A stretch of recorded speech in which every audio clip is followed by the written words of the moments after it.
Κυρία Παπαγεωργίου, το ραντεβού μας θα είναι την Τρίτη στις 4 το απόγευμα. Πριν από την παράστασή σας. Δεν υπάρχει πρόβλημα. Ευχαριστώ πολύ. Και εγώ. Γεια σας. Γεια σου, Ρεβικάκη.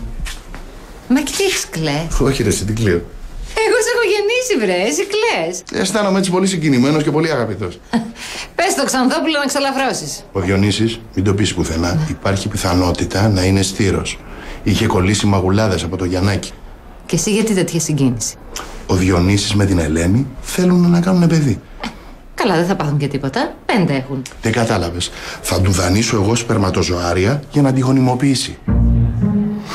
Όντως δεν κατάλαβα. Μου το ξαναλες? Ρε παιδί μου, ο Διονύσης δεν έχει τώρα. Και θα του δανείσω εγώ τα σπερματοζωάρια για να κάνει τη δουλειά του. Γι' αυτό δεν είναι φίλοι. Βέβαια, οι φίλοι είναι για να ανταλλάσσουν σπερματοζωάρια. Αν δεν ανταλλάξουν οι φίλοι σπερματοζωάρια, ποιοι θα ανταλλάξουν? Έκανε προσφορά και ο Σπύρος, αλλά εντάξει, είναι καμένο χαρτί, καταλαβαίνεις. Καλά, ο Σπύρος, βέβαια. Δεν μου λες, αγάπη μου, πώς το σκεφτήκατε κάτι τέτοιο? Έτσι το έφερε κουβέντα. Είσαι τόσο ηλίθιος, αγάπη μου, και εσύ και ο άλλος ο Διονύσης. Τόσο ανεγκέφαλοι. Κάτσε ρε Βίκη, κάτσε ρε Βίκη, σε παρακαλώ. Αυτή είναι η καλύτερη απόδειξη αγάπης και αδελφοσύνης. Καλά, εσείς οι γυναίκες δεν τα καταλαβαίνετε αυτά. Και που το καταλαβαίνετε εσείς οι άντρες.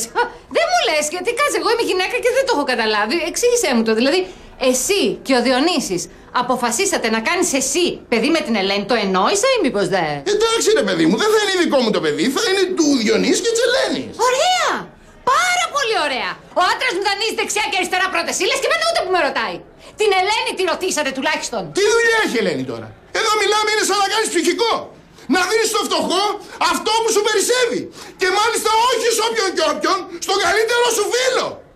Που το έχει ανάγκη. Δεν το καταλαβαίνεις.